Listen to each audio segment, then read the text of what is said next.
Alright, I'm here in Woodward Park. I found a little bike trail. I was really happy I found it at first, but I want to give you a little tour.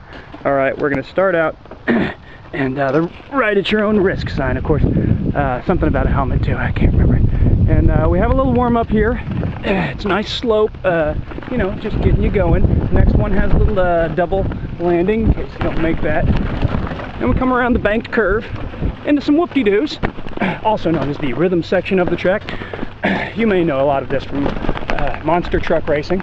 Another section, we're trying to avoid some mud. Yeah, into another set of whoop-de-doos. This is all about skill building here and timing on some green stuff you don't want to avoid. And if you survive this long, then you get into the medium-sized jumps. If you can avoid the moat and crash through this one, you could launch off of that, come down, and hit this big air there. Oh, don't mind the gap. It's a big air jump. Big air jump, you know?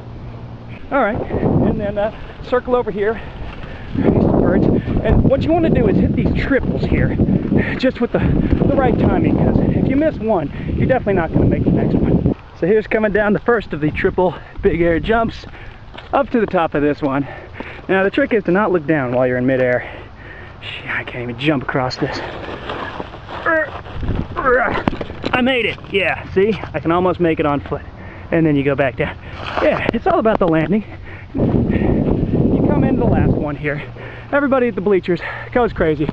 And I'm gonna give that a try. I'm pretty tired, you know, just from riding next to it, but I think this will be good for me.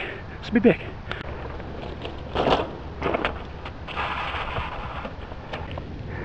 This is the part of the day where I call a cab. Alright, so this is the worst place you want your bike to end up, especially with broken spokes and such. But you know, I want to go get that wheel repaired, and next time we'll be back here next year. Alright, I'm going to do a little lesson in equipment safety here. Make sure on your bike you always have a phone in which you can Google the number of a cab in case you really mess up your bike. Okay, this is the walk of shame for a mountain biker. I've got about half a mile just to walk out of the park to find a street so I can meet a cab to pick my ass up and get back to the venue before we play in 2 hours. Alright, it's not so bad if you can find a downhill to coast on. You don't need gears for that. Among the casualties are my bike computer, which seems to think I'm either going light speed. Alright, I'm still pushing it.